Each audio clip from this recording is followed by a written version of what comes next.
Good morning, everyone. Good morning. Good umaga. Welcome sa ating pagsambahang marathon, the 5th Sunday after Pentecost. We have to view today, and so we'll be using the full liturgy sa ating minihimna. Cyrus will do the readings. Kuya Joel will do the first part of the liturgy, and then of course you have the band. For the songs, we will be singing 3 songs. And ito sa ating printed material. Opening hymn is Hosanna. Then we will be singing Oceans starting for him. And closing is this Him. Okay, so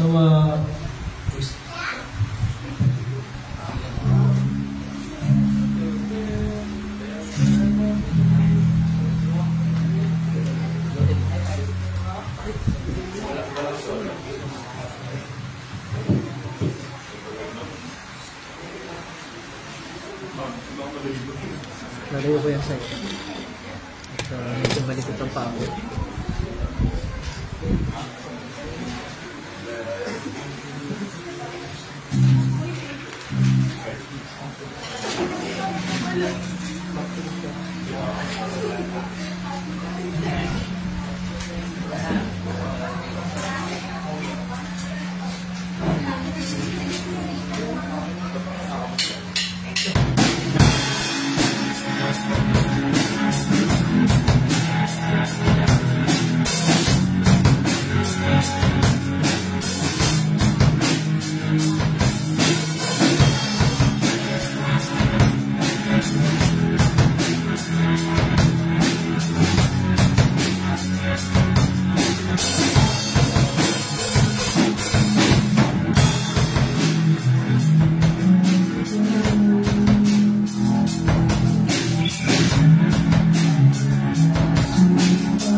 Pangalan ng Ama,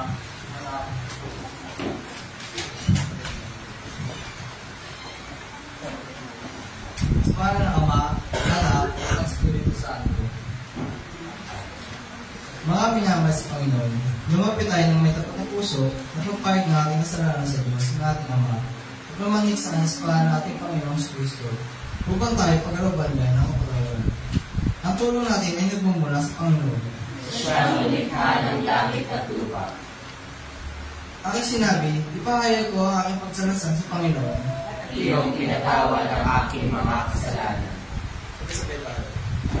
O Diyos, Amang makapangyarihan sa lahat, Amang mahabagin, ako alis ng kaawa-awa at mga kasalanan, ay nagpapayag sa iyo ng lahat ng aking mga kasalanan at mga kasamaan, na sa pamamagitan ng mga ito, ikaw ay nagpasaman ko sa isip, salita at sa gawa, at ako'y karapat-dapat na sa kasalanan mo sa tanong ito, at sa kapalasahang walang hanggan. Ngunit mo ang puso akong lumalapit at nagsisisi dahil sa mga ito. At lumalangin ako sa iyo dahil sa walang hanggang kahabagan mo. At tahanan sa banal, walang dungis, mabait at nagtiis ng pagkain ng iniibig na anak sa Kristo. Na naging makapagin at nagkayaya ka sa akin. Isa ka ba ang makasalanan? At sa tulong ng Espiritu Santo ay palawakin ang aking kalatan at maging masunod sa isang salita hanggang sa wakas. At sa iyong kapag at biyaya ay magkaroon ako ng buhay na walang hanggan sa pamamagitan ng Kristo na aking Panginoon. Amen.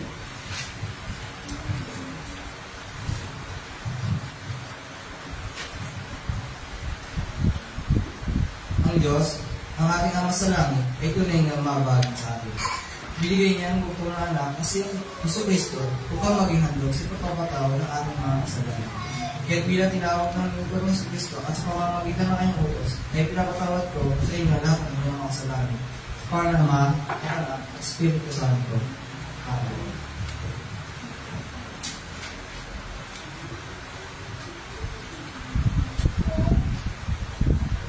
Ang napagbag kay Yahweh, sila ay tumawag.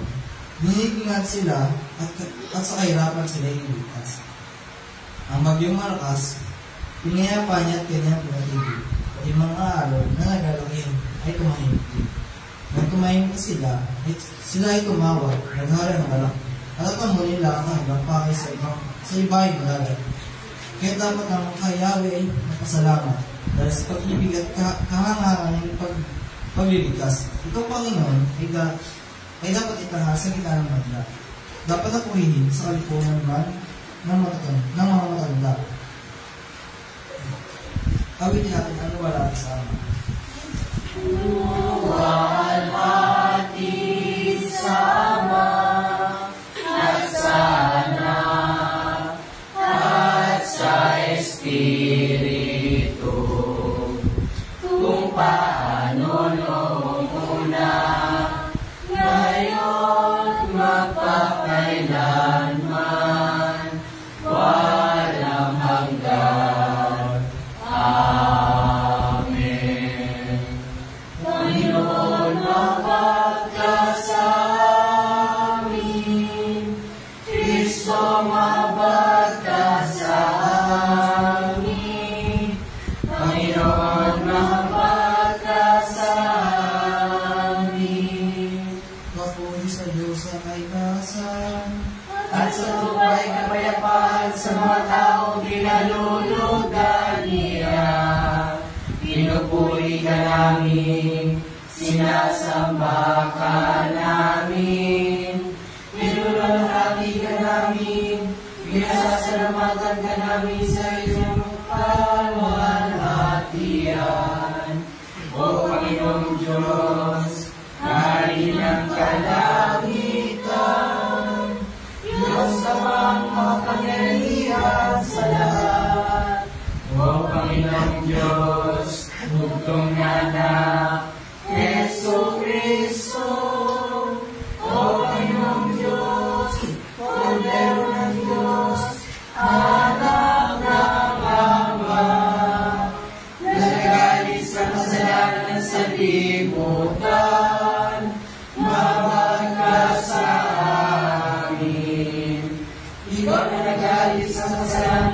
lipunan, tanggapin mo ang aming dalangin.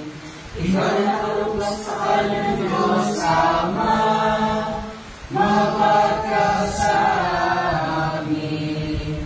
Yamang ikaw lamang ang banal, ikaw lamang ang Panginoon, ikaw lamang, O Kristo, at ang Espiritu Santo, ang pinakadakilan sa pananagian ng Diyos Ama. Amen. Ang Panginoon ay sumayo. At ang kanyang Espiritu. Manalangin tayo.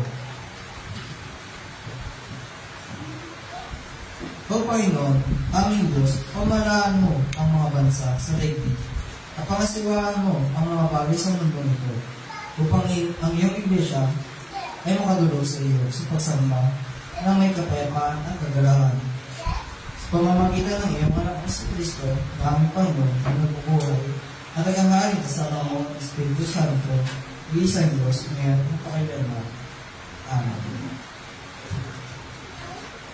Tayo magsipo, pasok sa sandalan.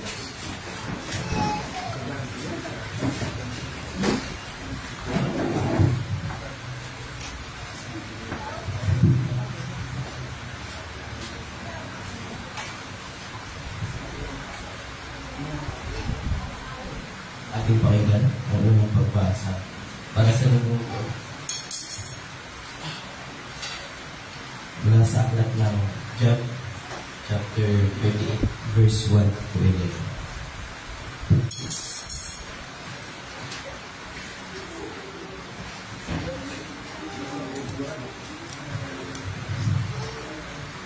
Ating po ang sinasabi. Ang sagot ng Diyos kay Job. Pagkatapos nito, sumagot ang Diyos kay Job sa pamamagitan ng malakas na ulo. Sino kang mag-aalinlangan sa ating kalma? Lalo lamang lumilitaw ang iyong pamamagitan. Tumayo ka riyan at magpakalalaki, tanong ko'y sagutin. Ikaw ay magsabi, nasaan ka lang ikain ko ang mundo? Kung talagang mayroon ka, lahat ay sabihin mo. Sinabi ang nagpasya tungkol sa lawakan.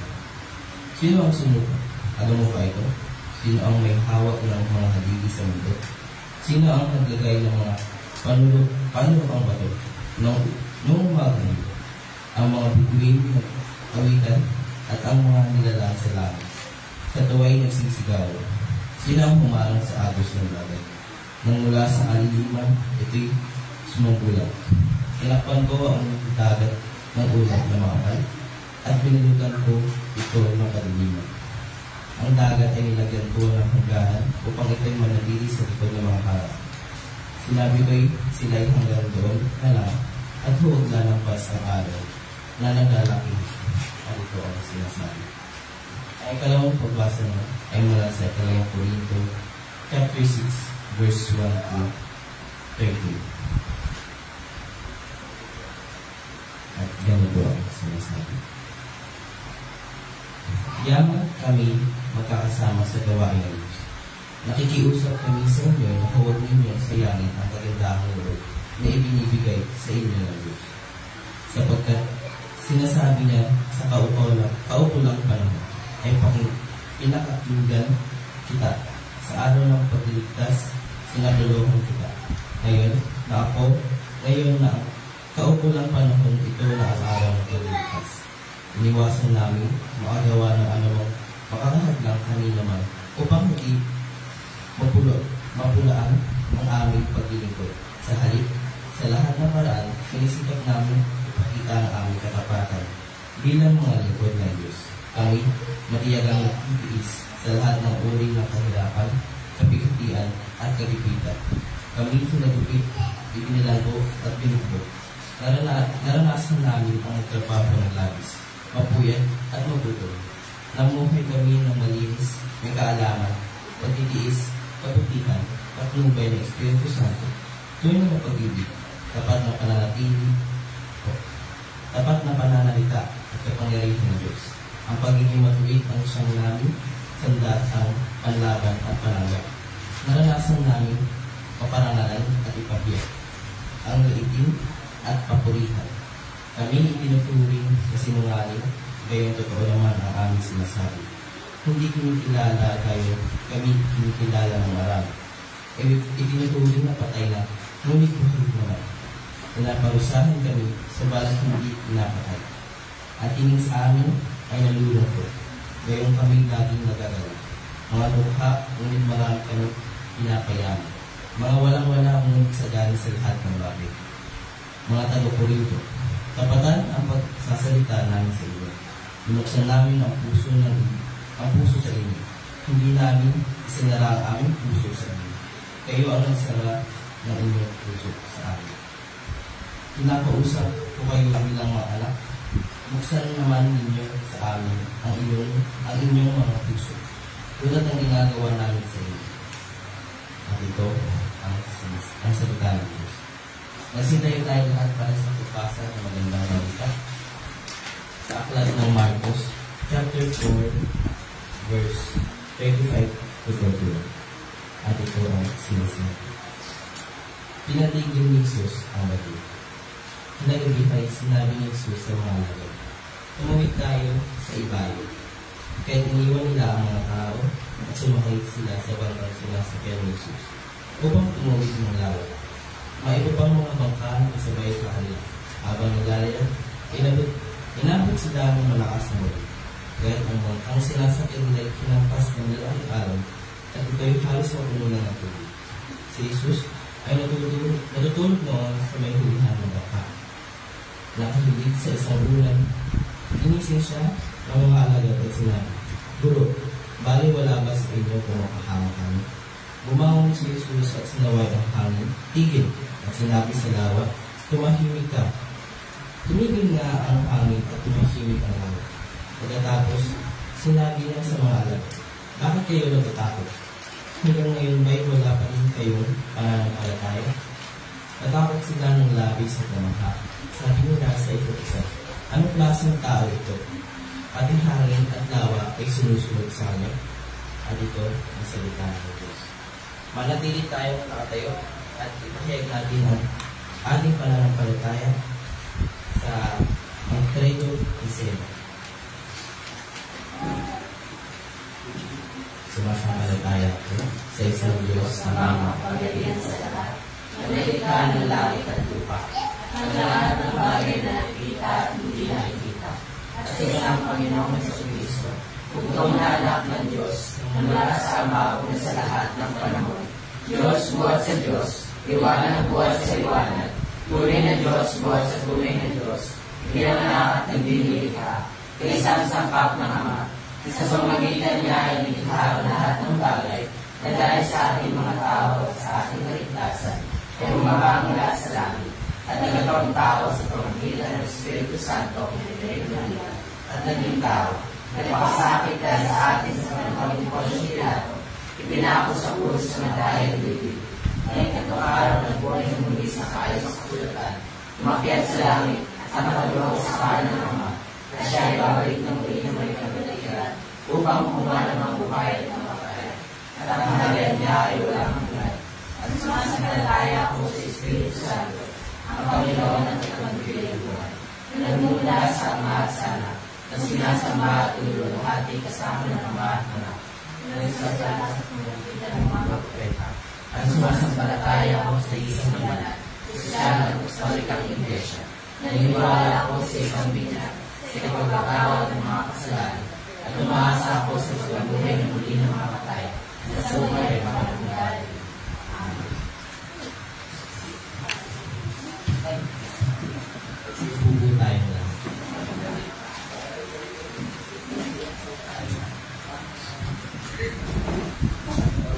We will be singing our sermon read sa printed bulletin and imperial posters.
This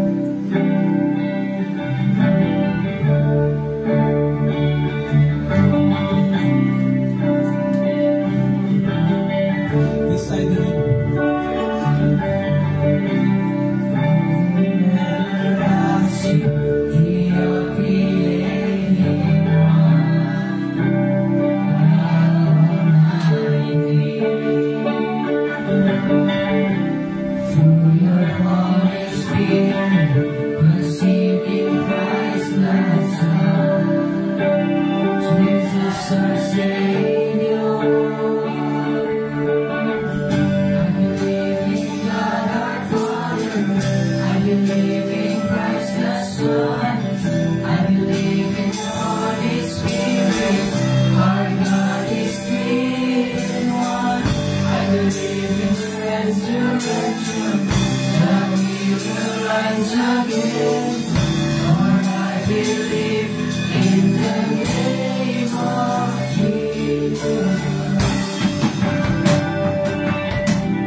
Good morning everyone. Good morning. At sa inyong lahat, ang masagarang halimbahang loob at kapayapaan mula sa Diyos sa ating Ama sa pamagitan ni Kristo Jesus sa ating Panginoon. Amen. Well, I'm sure lahat tayo, dumaan na tayo sa isang very difficult, napakahirap na sitwasyon sa ating buhay. At pwede nga hindi lang minsan, hindi maraming beses. Paulit-ulit tayo dumadaan sa mahihirap na sitwasyon sa ating buhay. In those kinds of situations, umabot na ba kayo sa punto na naitanong ninyo, does God really care? Nagmamalasakit ba talaga ang Diyos sa akin? Talaga bang pinapakinggan niya yung mga prayers ko? Meron ba siyang ginagawa sa mga kahirapan na daanan ko? O kung ano kanyang gagawin para makalagpas tayo sa mga mahihirap na sitwasyong hinaharap natin. Dumating na ba kayo sa point na yun? Nagtanong kayo sa isip ninyo? Nagtanong kayo sa Diyos? dumating ba kayo sa point ngayon na parang hindi nyo alam kung meron pang ginagawa ang Diyos o kung meron man Diyos, hindi mo alam. Kung talagang meron siyang pakialam sa inyong mga buhay o sa inyong mga pinagdaraanan. Sa Ebanghelyo na binasa kanina ni Mark Cyrus Mendoza, sa harap ng tila isang napaka-delikadong sitwasyon, it's the life and death situation. Ito napag-aralan sa BTS itong last week. Diba nung nasa gitna sila ng napakalakas na bagyo, ano yung sinabi ng mga alagad? Ano yung binanggit ng mga alagad ng mga salita sa ating Panginoon? Ang sinabi nila, Guro, baliwala ba sa inyo kung mapahama kami? Now think about that. Sinabi ng mga alagad kay Jesus, Guro, baliwala ba sa inyo kung mapahama kami?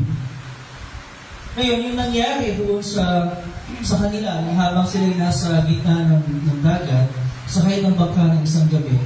Di ba, inabot sila ng isang malakas na bagyo, yung bangka sinasakay nila, hinampas ng malakas na alon, at halos mapuno na ng tubig yung kanilang bangka. So, palubog na sila because of that. Sa madaling sabi, normal para sa kanila na magkaroon ng ganong takot. Ito mga alagad ito, hindi ito mga first timers sa dagat. Mga taong dagat ito, mga isda ito Hindi ba? Mga bihasang mga isda. Palagi sila nasa dagat, palagi sila nasa laot.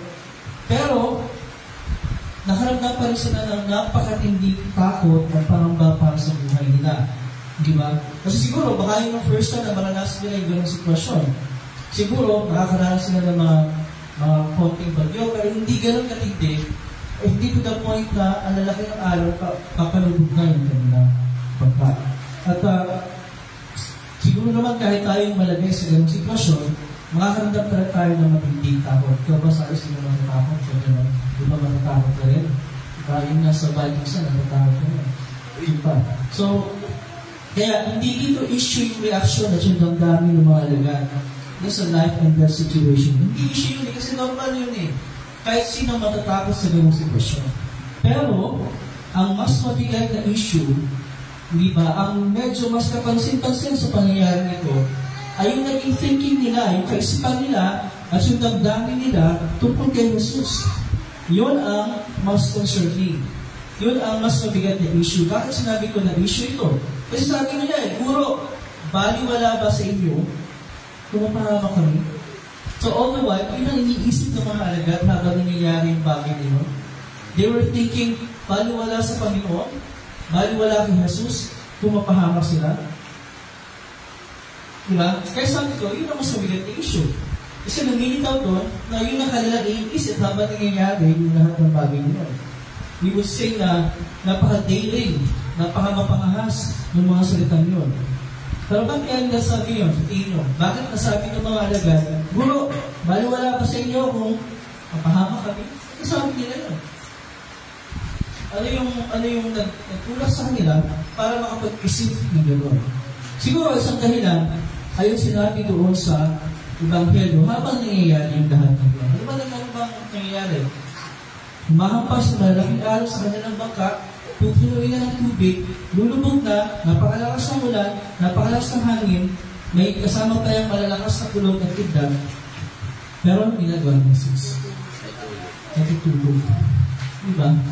Siguro yung isang reason Ganun na yung nangyayari. And yet, ang Panginoon, nandoon sa may hulihan ng bangka, at natutulog. Makatulog ka ba sa ganung sitwasyon? Hindi, diba? Pero si Jesus natutulog. Kaya siguro naisip na taga, baliwala ata ni Jesus kung mapahama kami. Kasi tulog na tulog siya Alam na mga alagad kasama nila si Jesus sa bangka, diba? Alam nila doon si Jesus. Alam ba nila na may magagawa si Jesus para iligtas sila sa ganong mapahalit na sitwasyon? Alam nila. Alam nila yan Kasi nakasaksi na sila ng iba't ibang mga himalang ginawa ni Jesus. So alam nila ang kapangyarihan ni Jesus. Kaya lang sa isip nila, bakit hindi pa siya kumikilos? Alam nila may magagawa si Jesus. Pero ang punto, bakit hindi pa siya kumikilos? Bakit wala pa siyang ginagawa? Yun na nga kapalubog na yung bangka nila And so, ang naging conclusion nila, batay sa kanilang pag-iisip, baliwala kay Jesus kung mapahamak sila. that was still confusion. Kasi walang ginagawa si Jesus sa kanilang palagay. Nakikita ba natin yung sarili natin sa mga alagad sa ganung sitwasyon? Nakikita ba natin? Siguro, dapat. Kasi, hindi ba gaya ng mga alagad, alam naman natin na kasama natin ng Panginoon. Tama. Sabi niya, ako laging kasama ninyo hanggang sa wakas ng panahon. Alam natin kasama natin ng Panginoon. Alam natin na siya'y makapangyarihan sa lahat. Tama. Alam natin na meron siyang kakayahang tumugon sa bawat pangailangan natin at sa bawat problema at pagsubok na ating hinaharap. Tama. Huwag natin yun. Kaya nga tayo malapit sa Kanya. Kaya nga tayo nag-pray sa Kanya. Kaya nga inilalapit natin sa Kanya ang lahat ng ating mga concerns, lahat ng ating mga hinaing, lahat ng ating mga problema, lahat ng ating mga salubin. Kasi alam natin, meron siyang magagawa. Pero gaya rin ng mga alagad, hindi ba kung wala tayong nakikitang progress, diba? Pag wala tayong nakikitang visible na nangyayari sa anumang problema ang inutulog natin sa ating Panginoon, kung hindi nangyayari yung ating inaasahan na mangyari, hindi ba naiisip din natin at nagtatanong din tayo, bakit pa parang hindi dinirinig ng Panginoon ang aking mga panalangin? Diba? Bakit pa parang walang nangyayari? Bakit parang hindi kumikilos ang Panginoon? And then, we come to the conclusion na, baliwala ba ako sa Panginoon? Nasabi ko na ba yung gender? Baliwala ba ako kay Cyrus? Diba? Di ba gano'n din tayo isa? Pag wala nangyayari, baliwala ba ako sa Panginoon? Hindi ba ako mahal ng Panginoon? Wala ba siyang gagawin sa sitwasyon hinaharap? Ngayon, sa totoo lang, ayaw natin mag-isip at makaramdam ng gano'n. Ayaw natin, di ba? Ayaw makaramdam ng gano'n, di ba? Ayaw natin. Dahil alam din natin na kung tayo ay nag-iisip, nakakaramdam ng gano'n, nagpapakita lang ito na tumitiklop yung ating pagtitiwala sa Panginoon. Di ba? Nayayanig yung ating pagtitiwala sa Panginoon sa malalakas na hangin at alon ng mga pagsubok at hamon sa ating buhay. Alam natin na hindi ito nakakalugod sa Panginoon. At kung ito hindi nakakalugod sa Panginoon, ibig sabihin, tayo ay, nagkakasala.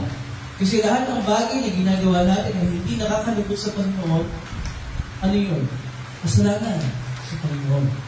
Lahat na hindi tumutugma sa kanyang kalooban, kasalanan sa Panginoon. Dahil, ang hinihingi ng Panginoon sa atin ay lubos na pagtitiwala sa Kanya. Pag sabing lubos, 100% na pagtitiwala sa Kanya. Dapat ka na naman natin ang unang utos. Anong ibig sabihin ng unang utos? Dapat tayong matakot, umibig, at magtiwala sa Kanya na higit sa lahat. So every time, na yung pagtitiwala natin sa Kanya hindi higit, hindi lubos, then we fall short. Kung hindi natin kaabot siya, ano nangyayari? Anong ginagawa natin? Nagkakasala tayo sa Panginoon.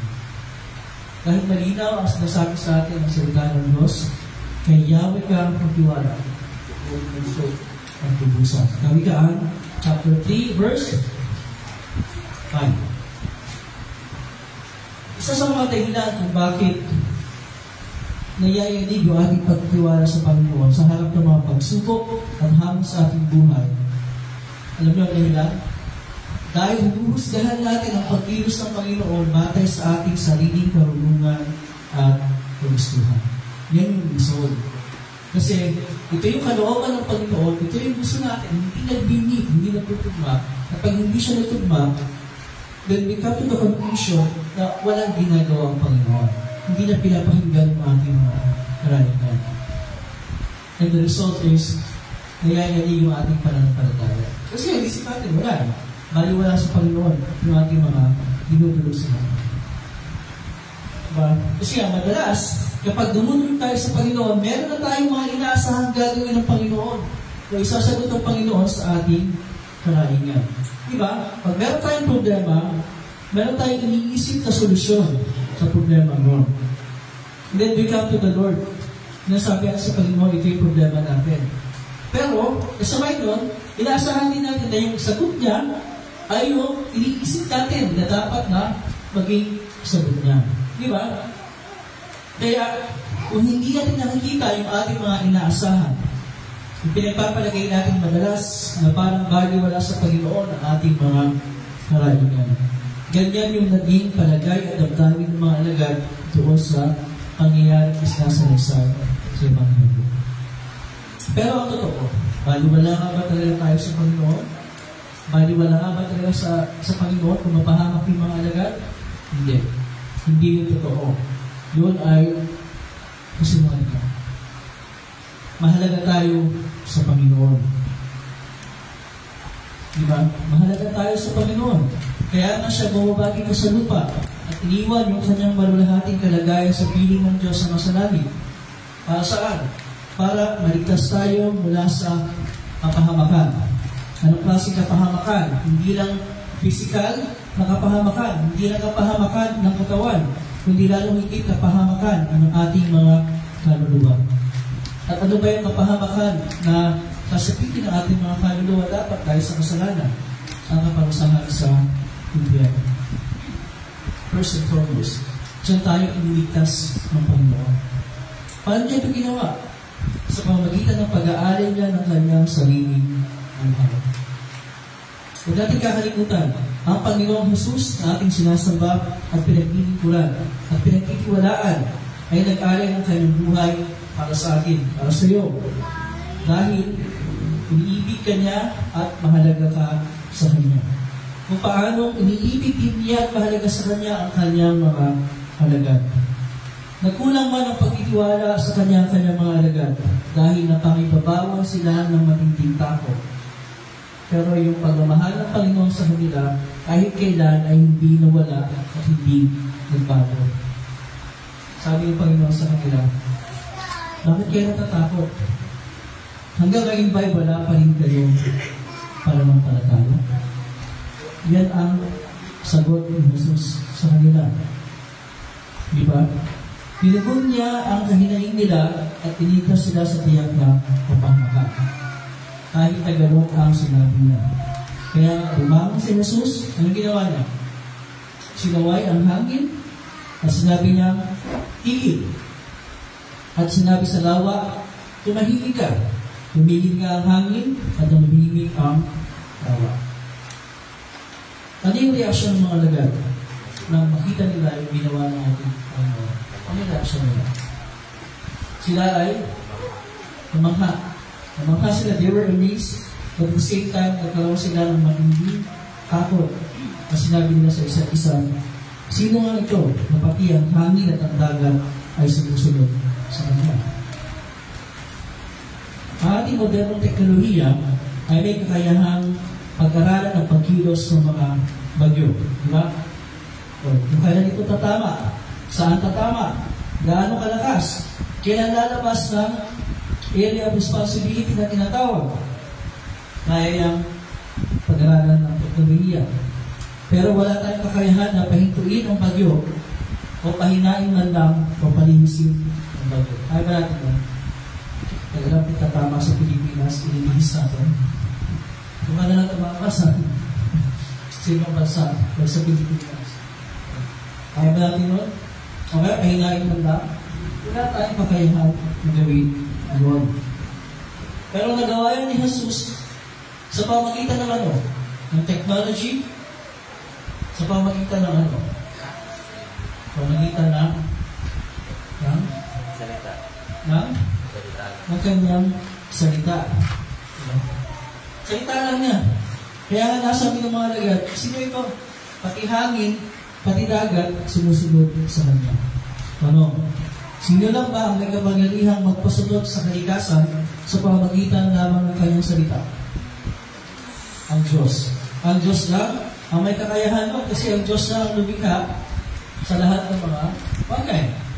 Paano niya nilikha ang lahat ng mga bagay? Sa pamagitan ng salita.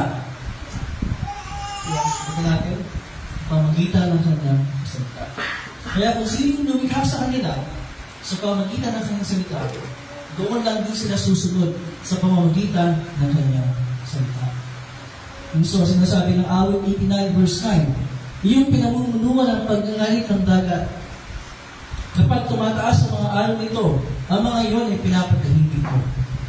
In chapter 107 verse 29, kanyang pinatigil ng bagyo, anupat ang mga alon ng dagat ay pinahimik. Nagawa ito ni Jesus dahil sinabi ni Pablo, sapagkat sa kanya naninirahan ang buong kapuspusan ng pagka-Diyos sa katawan. Yung ating isang pinag-aralan ng Biblia. At nagawa niya, bakit meron siyang power over nature?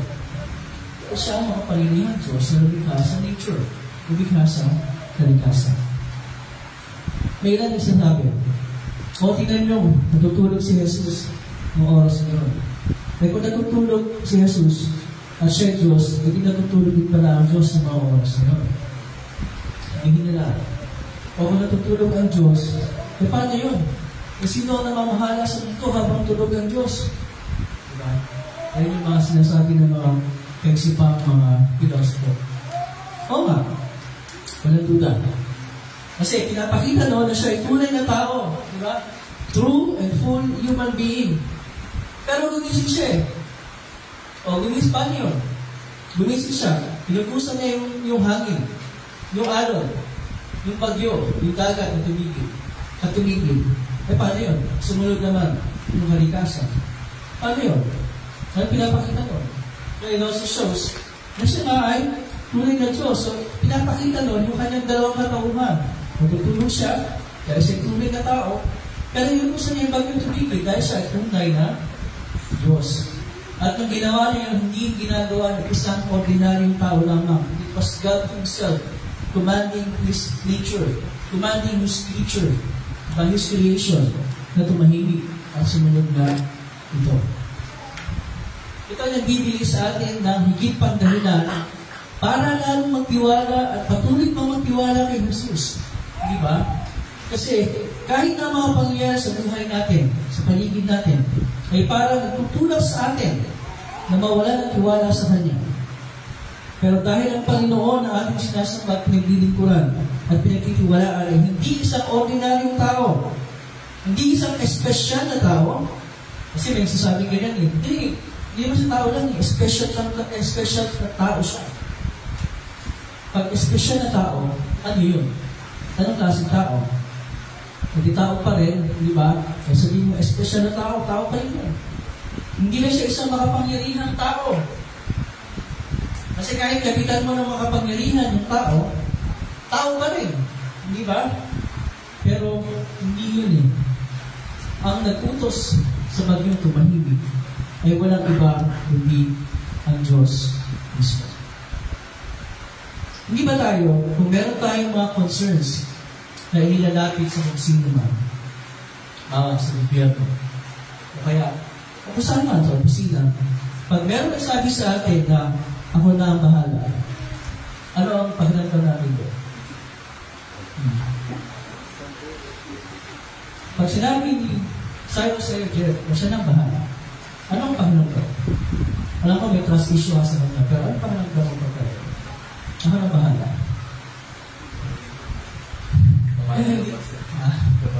Kabado. Oo nga, kahit ako, kapahal mo. Kahit wala sa akin yun. Hindi. Pag lumapit tayo ba ako sa isang opisina ng gobyerno, nagsabi sa akin, ako na bahala. Hindi ba napapanatag tayo? Nagkaroon tayo ng assurance na, uy, may lalakad ng papel natin, may lalakad ng mga gusto nating asikasunin. Di ba, lalong higit na dapat tayo pumanatag na ang lahat ng ating mga problema, lahat ng ating mga hinaling, lahat ng ating mga pangangailangan, ang lahat sa ating buhay mismo ay nasa kamay, nasa pangangalaga ng ating Diyos at Panginoon. Di ba, mas dapat tayong makaramdam ng security, di ba? Maging panatag yung puso natin. Kasi ang hawak na hawak ng buhay natin, ang Diyos mismo. Di ba? Yun ang tinuturo sa atin ng pangyayari ito. Huwag na natin husgahan ang kanyang pagkilos, batay sa ating limitadong kaisipan. Yun na huwag natin gagawin.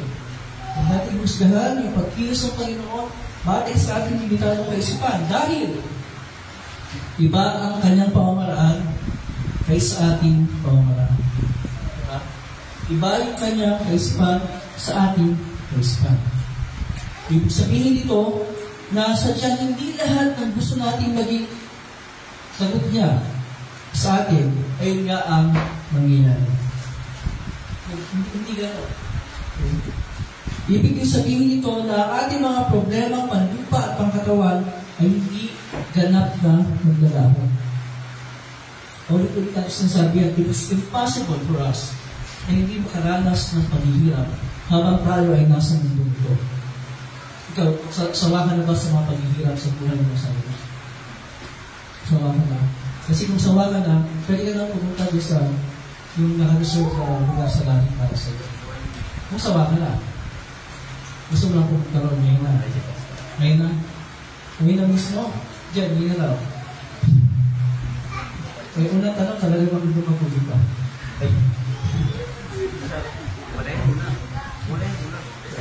Wala.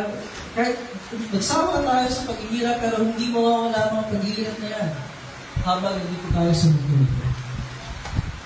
Ibig sabihin nito, lalong higit, na kahit may mga pagkakataon na kukulang yung ating pagtitiwala sa Diyos at hindi tayo naging tapat sa Kanya, hindi kailanman magkukulang ang Kanyang habag at kagandahang loob sa atin at ang Kanyang pagmamahal sa atin.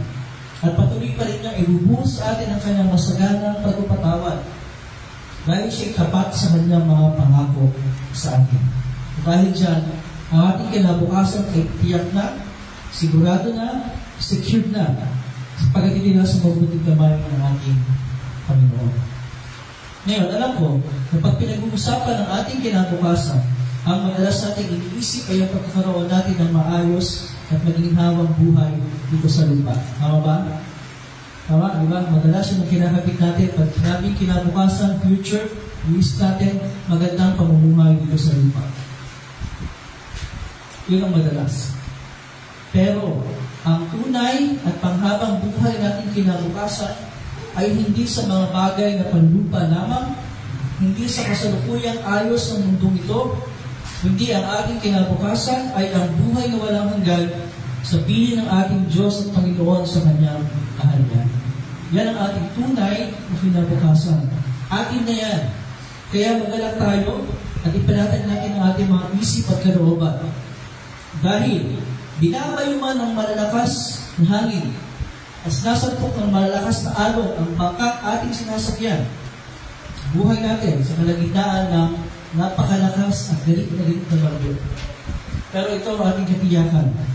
Ligtas pa rin tayo makakarating sa ating paroroonan, sa ating tahanan sa langit. Dahil kasama natin sa bangka, kasama natin sa ating buong paglalakbay. Sino? Si Jesus mismo, ang ating Panginoon at ang ating Diyos. Huwag natin kakalimutan na. There will never be a moment in our life na hindi natin kasama ang Panginoon sa ating paglalakbay. Never. Hindi mangyayari mo. Tatalikuran tayo ng tao, pero hindi tayo tatalikuran ng Panginoon. Iiwan tayo ng tao, pero hindi tayo iiwan ng ating Panginoon. At dahil dyan, papag-iwalaan natin ang lubos. Si Jesus, ang ating Panginoon, at ating Diyos. At hindi malilig na kapayapaan ng Diyos at siyang maglilag sa ating mga puso at isip sa pamamagitan ni Jesus sa ating Panginoon. Amen.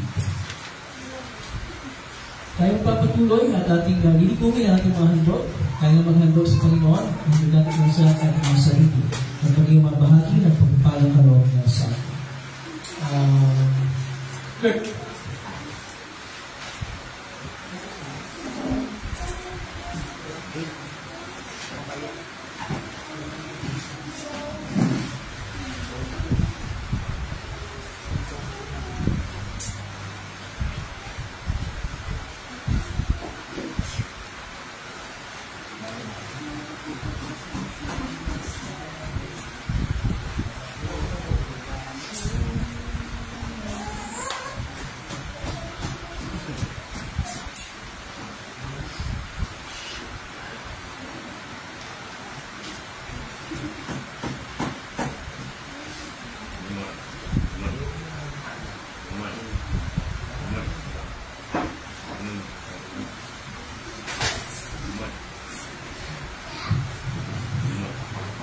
Okay, so sa putong ito, bago yung ating general prayer, naman gusto isama sa prayers natin.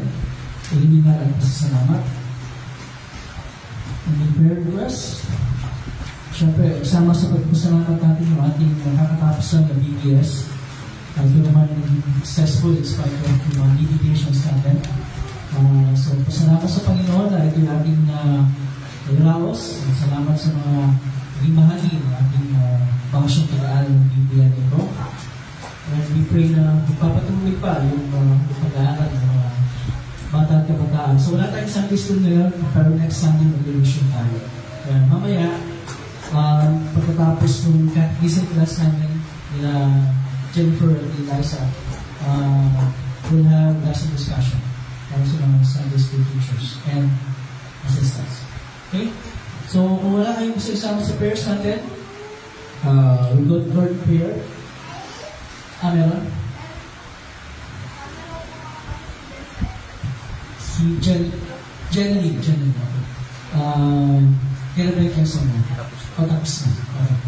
So, makapasa sa isang ka. Of course, meron tayong hinihintay na result bumas. Maging maganda rin yung result ng exam. At lahat ng mga plano na ng mga inyo lahat, ng mga kabataan sa mga pag-aaral. Pray to the Lord God. Ibigay niya mo yung talagang narawakan at mas mabuti para sa inyo. Okay? This is really seated as prayers natin, after which we will continue with the liturgy of the communion. Manalangin tayo. Ang maraming Diyos sa mga Panginoon sa lahat. Muli po, maraming salamat sa panibagong umaga ito na pinagawa po sa namin. Higit sa lahat, maraming salamat po sapagkat muli po yung pinapaalala sa amin na bagamat marami po kami mga kahirapan, mga challenges, mga problema na mararanasan pa sa buhay namin.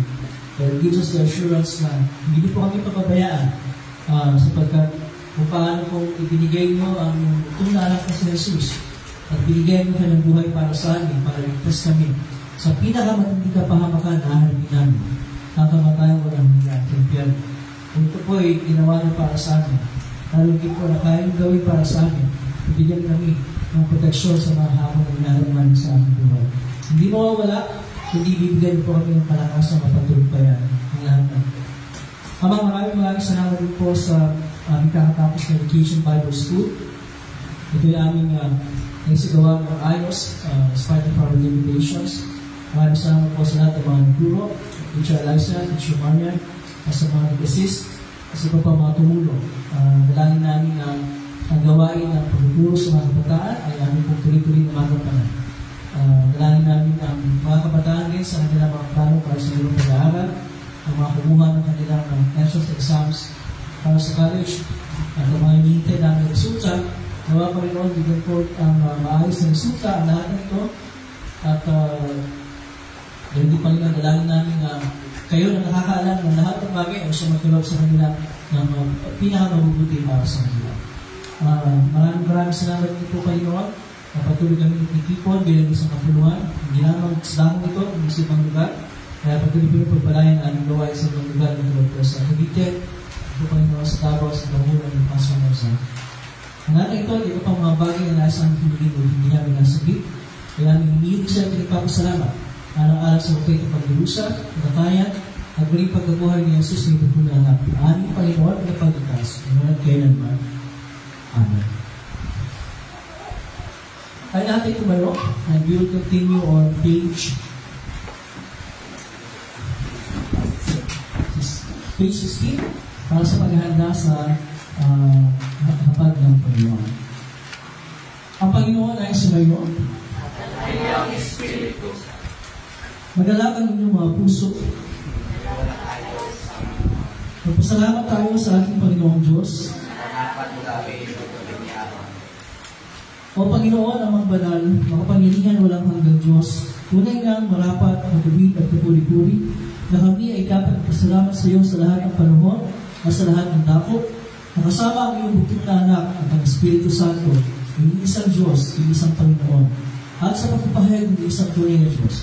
Kami sumasamba sa isang Diyos ng tatlong persona at isang kabuuan na naghahari magkakapantay. Kaya kasama ng mga anghel at anghel at ang buong hukbo ng langit, aming pinupuri at nadakila ang malalhati mong pangalan. Laging pinupuri ka at sinasabi, Banal, Banal, Banal, Diyos na Panginoon ng mga hukbo. Ang langit at ang lupa at iwan ng iyong kalwalhatian. Hosana, Hosana, Hosana sa kaitaasan. Purihin nawa siya, purihin nawa siya, purihin nawa siya na tumaparito sa pangalan ng Panginoon. Hosana, Hosana, Hosana sa kaitaasan. Sabihin natin na Mary. Ama namin nasa langit, sambahin ang ngalan mo. Ikaw nawa ang maghari sa amin. Sundin ang kalooban mo dito sa lupa tulad ng sa langit.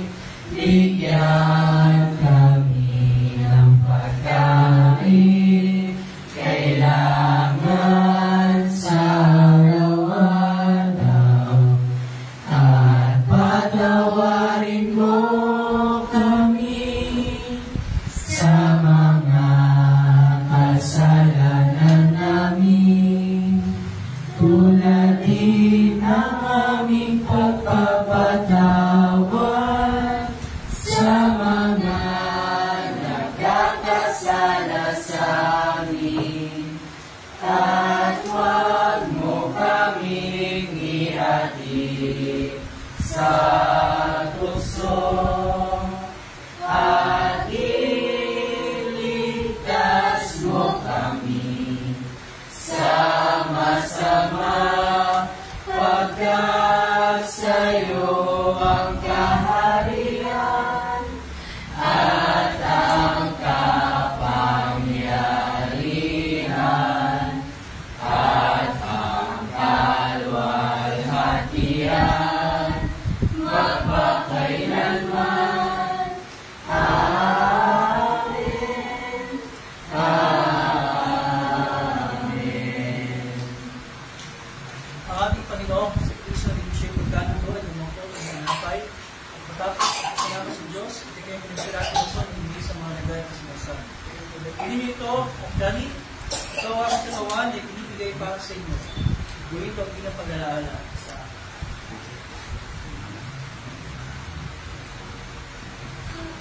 sa ganyan paraan ay nawagan niya ang saro. Pagkatapos ng pagkapunan at ang mga pagpasalamat ng siya sa Diyos, nabigyan niya sa mga sinasabi. Uminom kayo lahat ito, sapagat ito ang dugo ng kita. Ang aking dugo na nagbubuhos dahil sa marami, at ipapatawad ng mga kasalanan. Gawin ko sinuminom kayo ito, bilang pag-alaala. Ang kapayapaan ng Panginoon ay laging sumunod. Amen. O Kristo, ikaw ang Kordero ng Diyos, na nag-alis ng kasalanan ng sanlibutan, mahabag ka sa amin. O Kristo, ikaw ang Kordero ng Diyos, na nag-alis ng kasalanan ng sanlibutan, mahabag ka sa amin. O Kristo, ikaw ang Kordero ng Diyos, na nag-alis ng kasalanan ng sanlibutan, ipagkaloob mo sa amin ng iyong kapayapaan. Amen. Isitit at ating tinatawagan yung lahat ng mga confirmed members natin na tulungan para lumako sa ating Panginoon.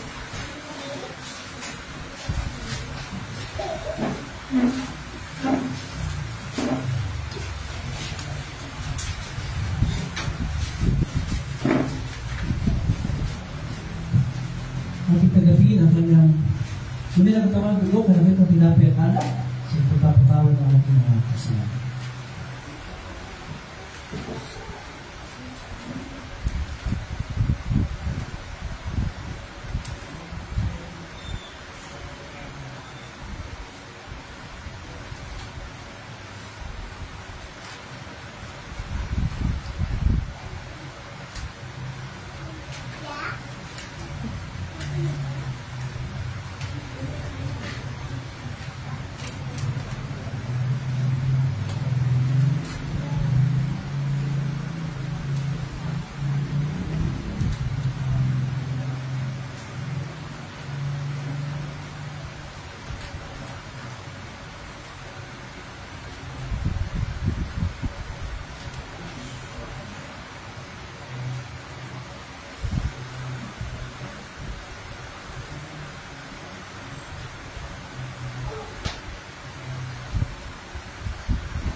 Tunay na katawan at gunawa ng ating Panginoon sa Kristo ang siyang magpalakas ng bigyan sa inyo sa pinagkamalapaya at sa buhay na walang hanggan.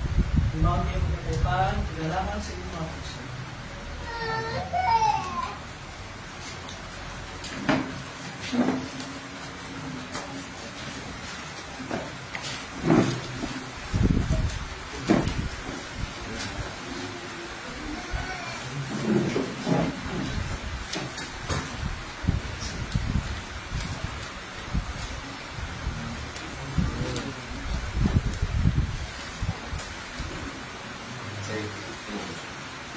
Body of our Lord and Savior Jesus Christ, given to death for all your sins.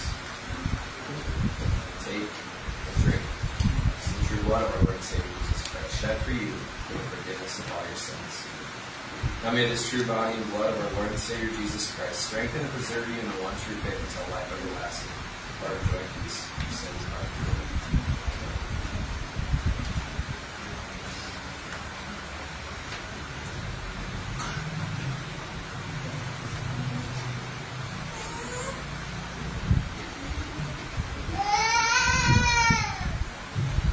Ang natin tumayot, ang stand, continue by singing ang Pagyaw sa Kapayapaan on page 21.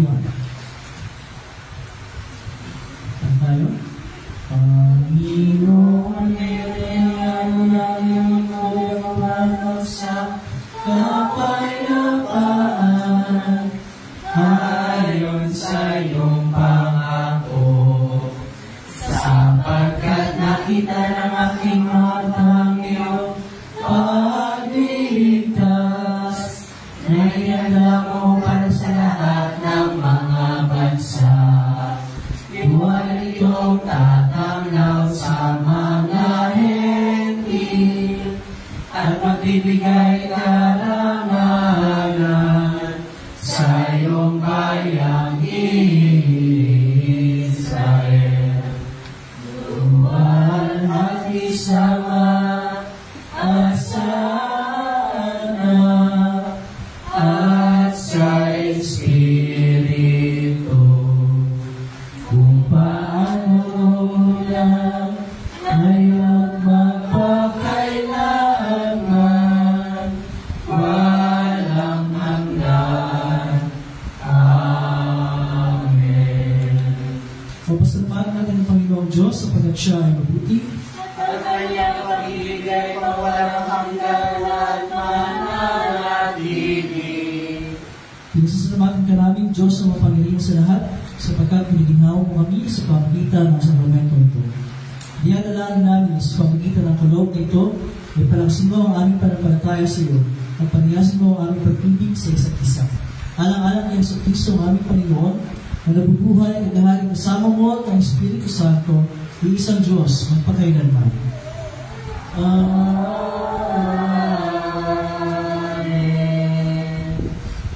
Ang Panginoon ay sumayo. At kanyang Espiritu. Hulihin natin ang Panginoon. Salamat tayo sa Diyos. Salamat niyo ang pagpapala ng Panginoon. Pagpalain ka nawa ng Panginoon at ingatan, paliwanagin nawa ng Panginoon ang kanyang mukha sa iyo at mahabag sa iyo.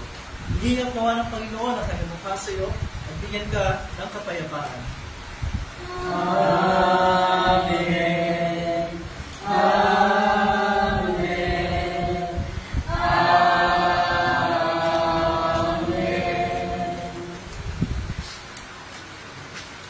Tayo mo po, yung sing our closing hymn, Oceans.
walk upon the waters, wherever you would call me.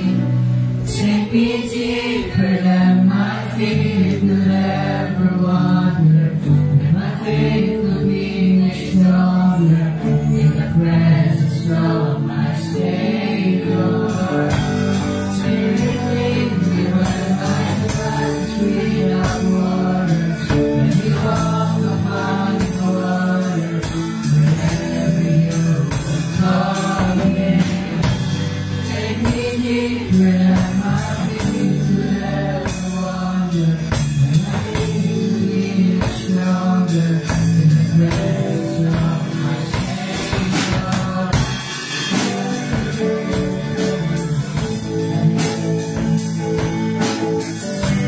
Keep my eyes above the waves, slowly resting on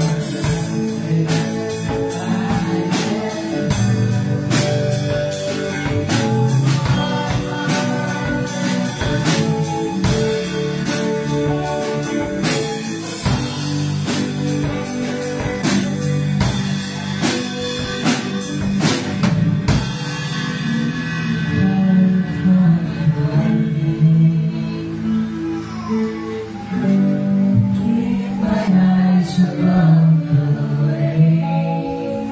When oceans rise, we slowly rest in your embrace. For I am yours, you are mine.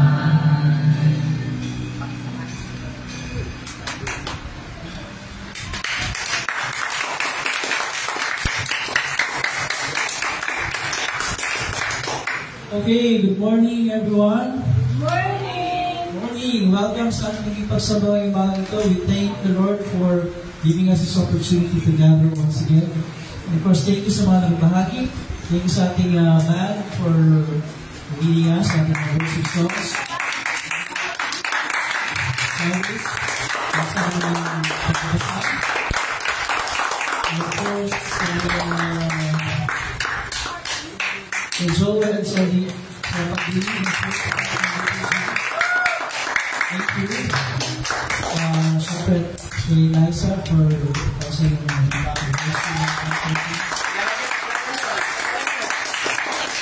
and sa lahat, siyempre maraming salamat yung mga kasama natin online na nagbahagi sa ating pagsimba. Ito ay si Ate Jo. Maraming salamat for this. Sino pa? Announcement. Wala akong nakita ng birthday ng dictator eh. Diba? But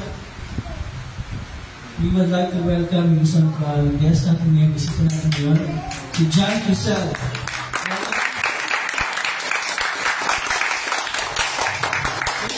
Maraming salamat sa pagpunta at hopefully this is not the last. Masitan pa ito ng marami pang mga times na pagbisita at pag-ibig sa ating pagsamba. Thank you. Announcement. Sabi ko lang kanina, catechism class with Jennifer and Liza. And there's the last discussion ng mga Sunday school teachers and staff. And meron po tayong counting meeting mamaya. Mga ilang mga usapan. Yung klase ng mga young people, yung Bible study para sa mga young people, we will resume next Sunday. Okay? Habang ginagawa namin yung catechism class, may kaklase na kayo para ma-maximize natin yung oras. At sino magtuturo sa inyo, magiging na discussion si Kuya Joel. Okay? And mamaya, ikaw kami ng one-on-one Joel. Para magturo sa kanya sa panataan. Okay, so I think that's it. Again, sa mga kasama online, maraming salamat po and we will see you again next Sunday. Bye everyone.